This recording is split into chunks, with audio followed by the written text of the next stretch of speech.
Step into Value Zone. Value Zone. Hypermart. Buttoncheru.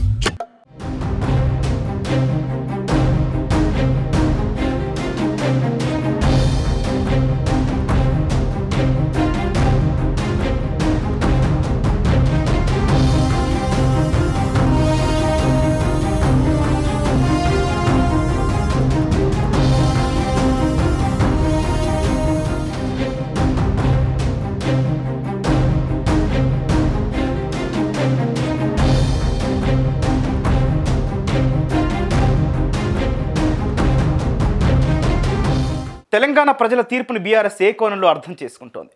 ప్రజా తీర్పుని ఆ పార్టీ గౌరవిస్తోందా లేక ఇంకా ఆ తీర్పు తప్పని అనుకుంటోందా? తాజాగా కేటీఆర్ చేసిన ట్వీట్ వైరల్గా మారింది. ఎన్నికల ఫలితాలపై తనకందిన ఫీడ్బ్యాక్లో బెస్ట్ అనిపించిన ఒక దాన్ని నెటిజన్లతో ట్విట్టర్ వేదికగా ఆయన పంచుకున్నారు. కేసీఆర్ తెలంగాణలో 32 ప్రభుత్వ వైద్య కళాశాలలు ఏర్పాటు చేయడానికి బదులు 32 యూట్యూబ్ ఛానళ్లు పెట్టుకుని ఉంటే బాగుండేదని ఓ నెటిజన్ ట్వీట్ చేశాడు. దీనిపై కేటీఆర్ స్పందించారు. ఆ నెటిజన్ చేసిన సూచన ఉత్తమమైందని, అతడి ఆలోచనతో తాను ఏకీభవిస్తున్నట్టు తెలిపారు. కనీసం కేసీఆర్పై జరుగుతున్న తప్పుడు ప్రచారాన్ని ఎదుర్కొనేందుకు ఆ 32 యూట్యూబ్ ఛానళ్లు ఉపయోగపడేవని ఆ నెటిజన్ అభిప్రాయపడ్డాడని, ఆలోచిస్తుంటే ఆ నెటిజన్ అభిప్రాయం సబబుగానే కనిపిస్తోందని కేటీఆర్ పేర్కొన్నారు.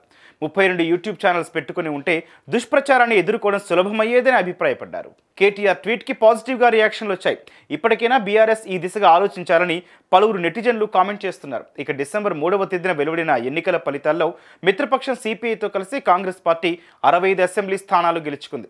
2018 అసెంబ్లీ ఎన్నికల ఫలితాల్లో 88 స్థానాల్లో విజయం సాధించిన బీఆర్ఎస్ పార్టీ ఈసారి 39 స్థానాలకే పరిమితమైంది. బీజేపీ 8 చోట్ల గెలవగా ఎంఐఎం 7 స్థానాల్లో గెలిచింది. ఇక కాంగ్రెస్ పార్టీ చేసిన ప్రచారాన్ని ధీటుగా ఎదుర్కోలేకపోయామని గులాబీ శ్రేణులు కూడా అభిప్రాయపడుతున్నాయి.